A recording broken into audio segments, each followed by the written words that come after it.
La parachá es la número 41, parachá Pinjas, que va de Bamidbar 25 días hasta el 29:40. Esa es la parachá o la sidra para este día de Shabbat, precioso día de Shabbat.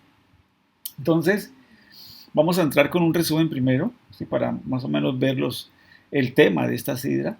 Y dice así: el nieto de Aarón, Pinjas, es premiado por su acto de celosía al matar al príncipe de la tribu de Shimón, Simri, junto a la princesa Midianita Casbi. El Eterno le otorga un pacto de paz y la Keuná, el sacerdocio. Se hace un censo del pueblo que cuenta más o menos con 601.730 hombres entre 20 y 60 años. Moshe es instruido sobre cómo debe dividir la tierra entre las tribus y las familias de Israel a través de un sorteo.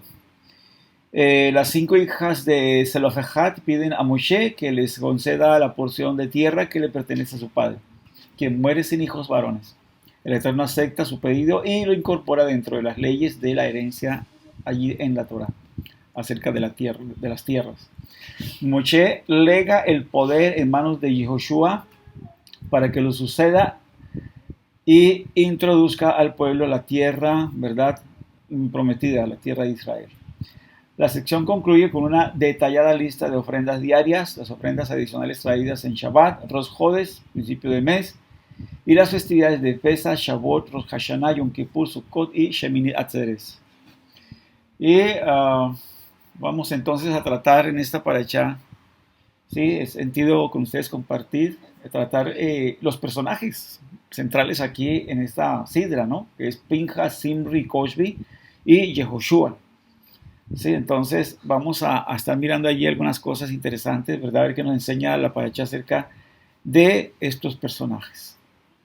Entonces, vamos a hacer nuestro verajot aquí para entrar en el estudio de la Torah. Baruch atah Adonai Eloheinu melech haolam asher kideshanu b'mitzvotav v'tzivanu al divrei Torah. Muy bien, vamos a entonces a empezar con Pinjas. Y allí dice que el celo de Pinjas lo llevó a ser merecedor del Brit Shalom, o sea, del pacto de paz y de la Keuná, del sacerdocio, ¿sí? Entonces, allí pudiéramos preguntarnos nosotros, ¿cómo es posible que después de un acto violento se le haya concedido el título de pacificador, ¿no? Sí, después de un acto violento, ¿no? Bueno, el asunto es que muchas veces para establecer la paz es necesaria la guerra. ¿Sí? Muchas veces es necesaria la guerra para establecer la verdadera paz. Y Pinjas satisfizo la justicia divina, ¿sí?, y el acto público de pecado inmoral y de confrontar a Moshe con la princesa Casbi, ¿verdad? Eso hizo que el juicio, ¿verdad?, que cayera sobre los pecadores en esa plaga que extendió, o sea, que mató a más de 24.000 personas, 24.000 varones, haya ostentado este título o se haya hecho, pues, por este acto de celo, haya tenido este pacto, ¿verdad?, de parte del Eterno, ¿sí? ¿Pero por qué? Porque en ese momento que él hace ese acto, ¿verdad?, podríamos decir, de matar, ¿verdad?, a,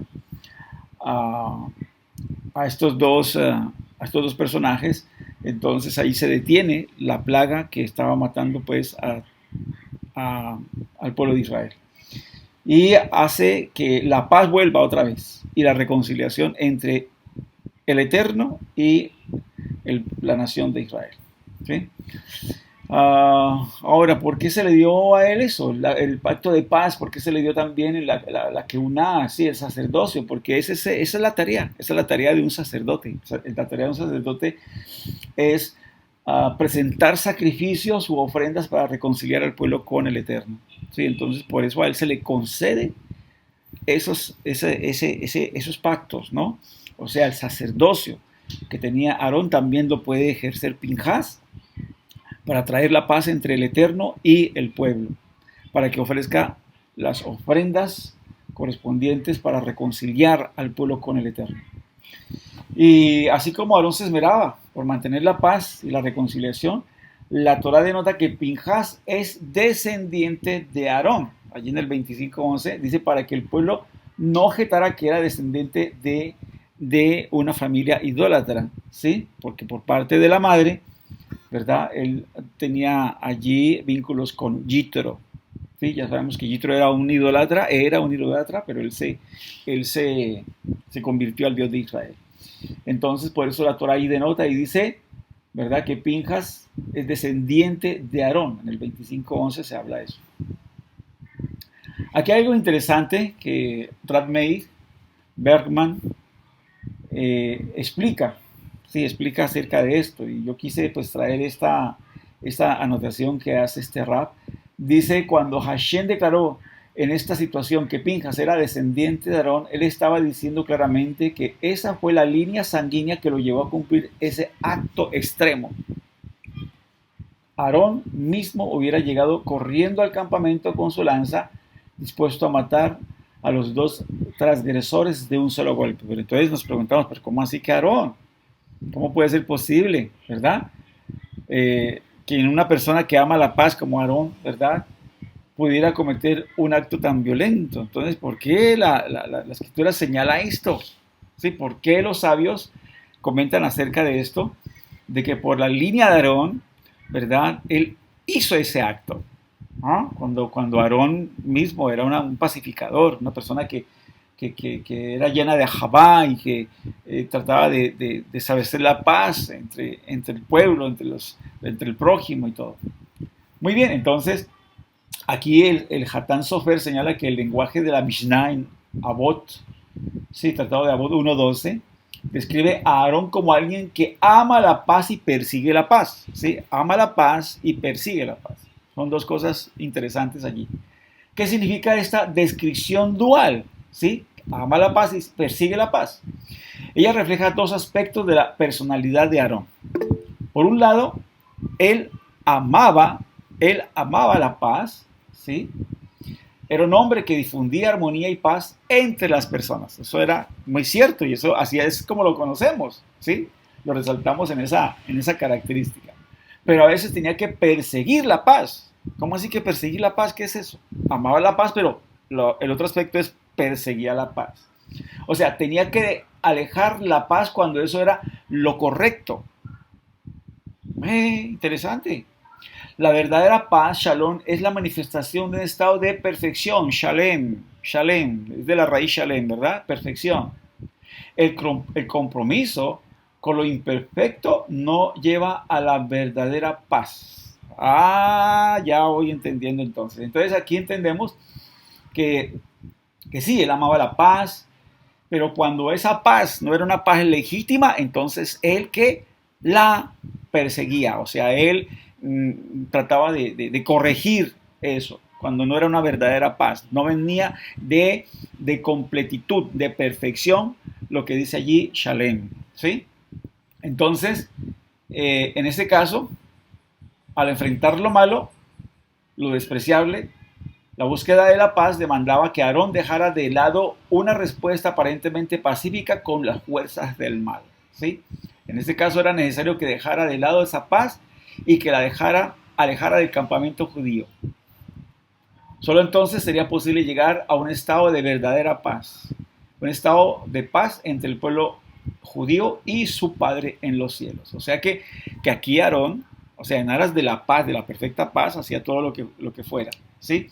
Pero si la paz no tenía un compromiso de perfección, no tenía un compromiso de paz verdadera, sino que venía envuelta, ¿verdad?, en una mentira, entonces eso lo perseguía y lo conjuraba, por decir así, lo conjuraba, o sea, hacía lo posible por destruir eso, porque eso no era verdadera paz.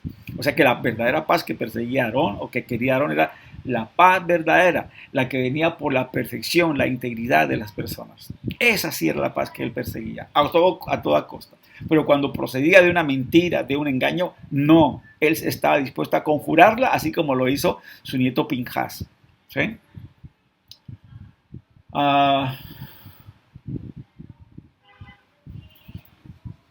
Vamos a ver entonces ahora el caso de Zimri y Cosbi. Entendemos por la Torá Y lo que los sabios comentan, que los midianitas se asociaron a los moabitas, ¿sí? Para destruir a la nación de Israel. O sea, hubo allí una asociación. O sea, los moabitas hablaron con los midianitas para que se asociaran con ellos para destruir a la nación de Israel. Y dice ahí que los moabitas temieron el poderío judío y se angustiaron por sus vidas. O sea, aquí el problema de los moabitas era, bueno, nos van a destruir, nos van a matar, ¿sí? Nos van a quitar la vida, van a poseer aquí nuestras tierras, nuestras posesiones, todo. Ellos vienen a conquistarnos. O sea, ese era el problema de Moab. ¿Sí? En vez de practicar bondad con la nación de Israel, quisieron destruirlo físicamente. No le dieron pan y agua como lo hacía Abraham con cualquier forastero, siendo ellos los descendientes de Lot. Ahora recordemos que los midianitas eran descendientes de Lot. Los moabitas eran descendientes de Lot. ¿Sí? Y obviamente, ¿quién era? El sobrino de Abraham. Y lo aprendió con Abraham, que la bondad con cualquier persona. ¿Sí? Acuérdense que Abraham a cualquier persona recibía en su tienda y era bondadoso, le ofrecía abrigo, le ofrecía agua, le ofrecía comida, ¿sí? Le compartía acerca de Hashem, ¿no? Y esto parece que los moabitas no lo habían aprendido, ¿sí?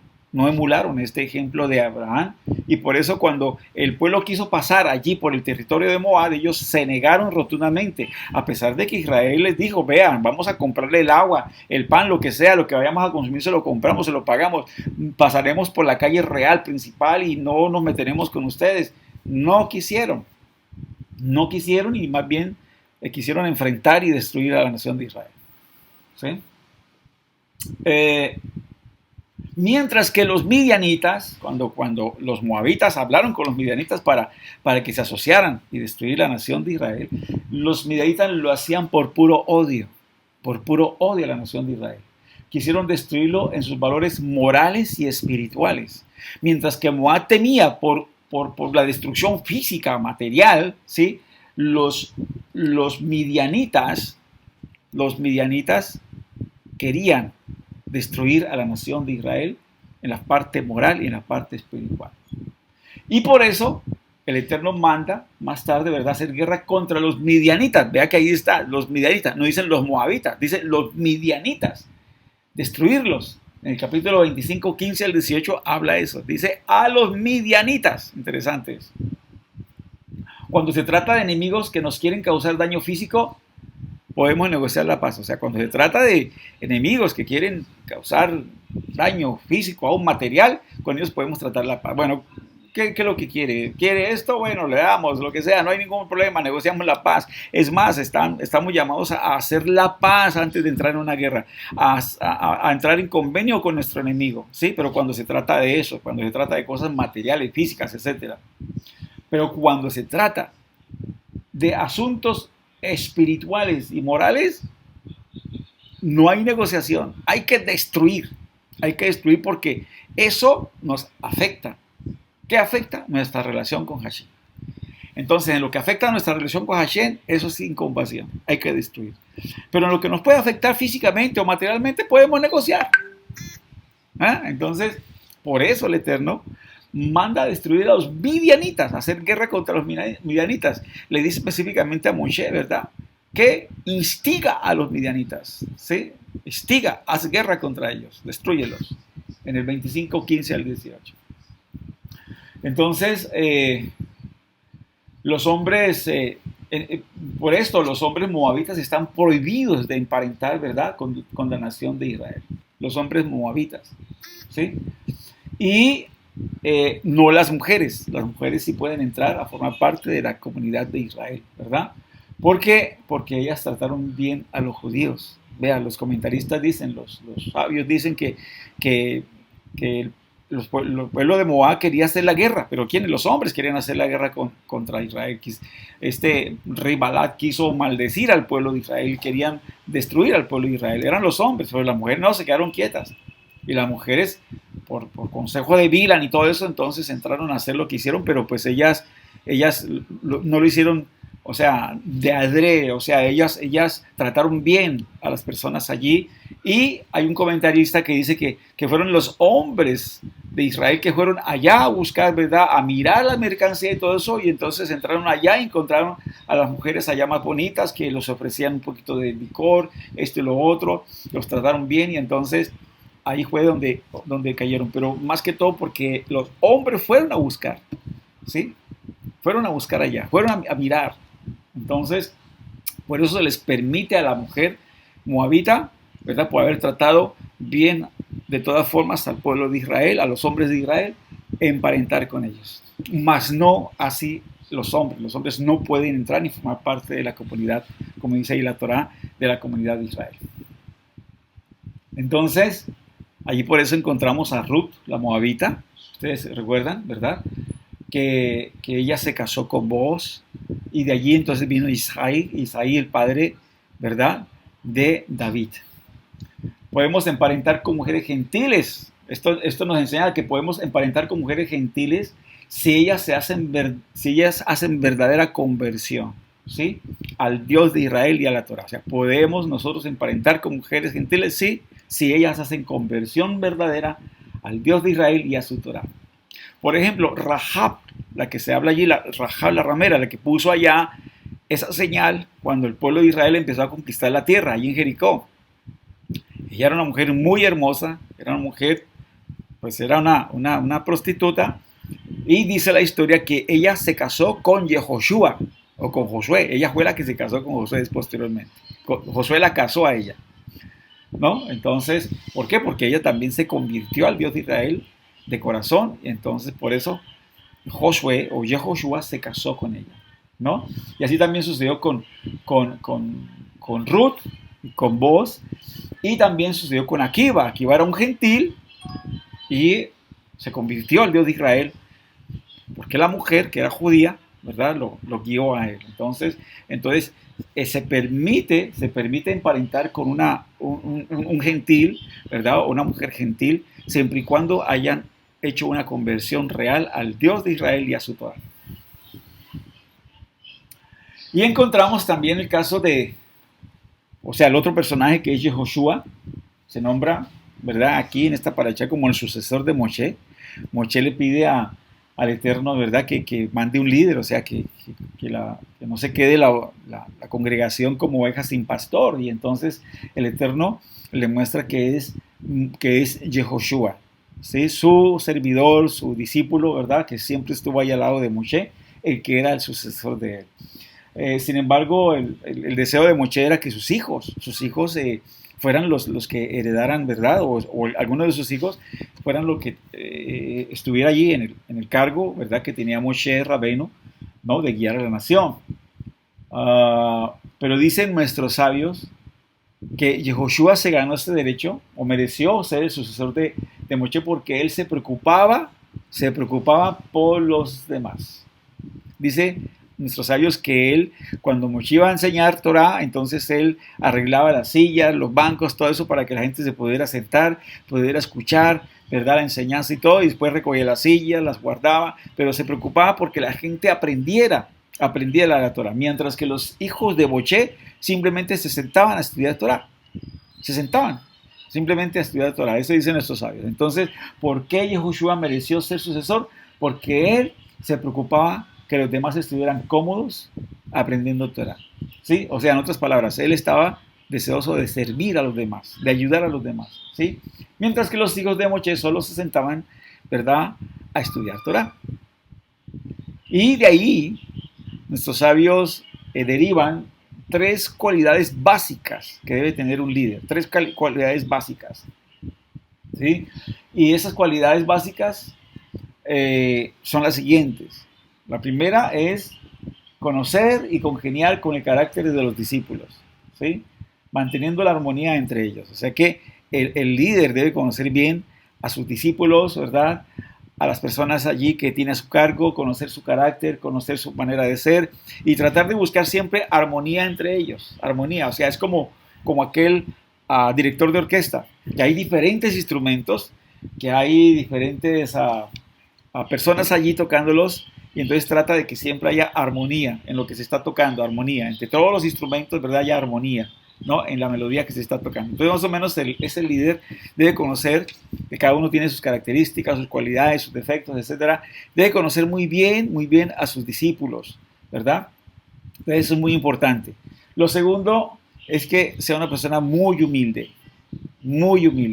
¿sí? Que inclusive esté dispuesta a sufrir, dispuesta a ser criticada, dispuesta bueno, a infinidad de cosas que sufren los líderes, ¿sí? A ser juzgados inclusive, a ser condenados.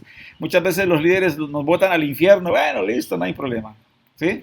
Estamos más interesados en estar bien delante de Hashem que delante de la gente. O sea, la opinión de la gente, bueno, ok, la aceptamos con humildad, ¿sí?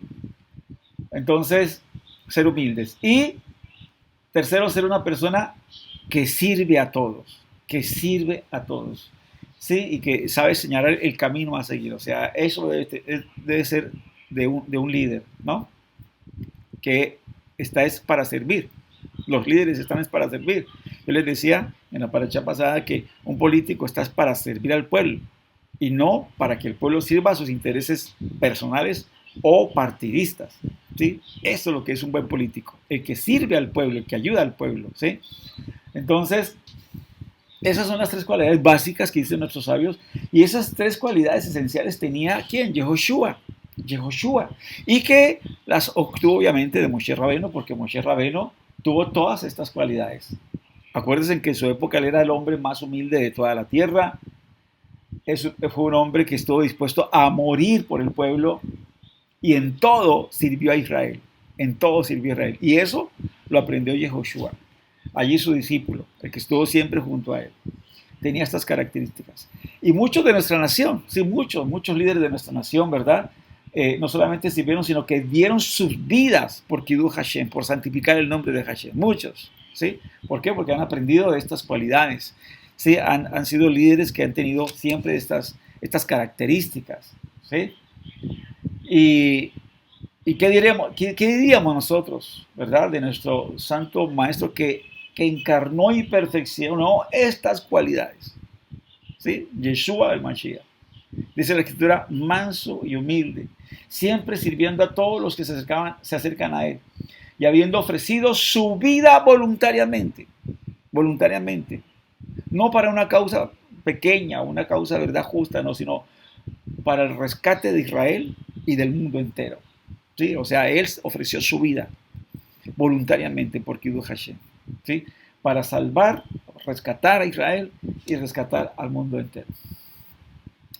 Uno de sus discípulos aventajados, ¿verdad?, de nuestro santo maestro, que fue Kefas o Pedro, señaló algo importante. Allí en primera de Kefas 2:21 dijo, pues para esto fuisteis llamados, porque también el Mesías padeció por nosotros, dejándonos ejemplo para que sigáis sus pisadas, ¿sí? Dejándonos ejemplo para que sigáis sus pisadas. Entonces vemos allí que nuestro santo maestro también, ¿verdad?, tuvo todas estas cualidades y como Mashiach o como Mesías padeció por nosotros y nos dejó ese ejemplo también de una persona que siempre ha tratado de buscar la paz, la armonía, siempre ha tratado de servir a la gente y sobre todo una persona que se entregó a sí mismo, ¿verdad? No solamente por nuestro pueblo, sino el rescate de muchos, de todo el mundo. Entonces, estos personajes yo creo que pues quise resaltar, ¿verdad?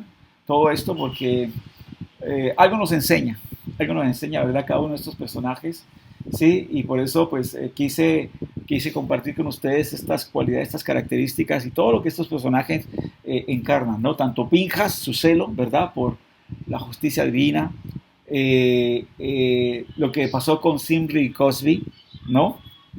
Y también lo que pasó allí con Yehoshua al suceder a Moshe Rabeno, ¿verdad?, en su cargo de líder de la nación de Israel. Y por último, pues las características que debe tener un líder, que deben emanar de un líder para que pueda así merecerse, ¿verdad?, el derecho de guiar a una nación, a un rebaño, ¿no? Y lo otro es que ese líder debe también merecerse el que emulen su ejemplo, copien su ejemplo, ¿sí? Y por eso pues vemos nosotros aquí que fueron personas que que hasta el día de hoy, ¿verdad? Son personas dignas de imitar, ¿sí? Dignas de emular. Muy bien, hasta aquí los dejo. Entonces vamos a entrar a las preguntas en este momento, ¿sí? Acerca de todo esto, de todo este contenido. Y voy a dar lugar para que ustedes puedan tener esa oportunidad.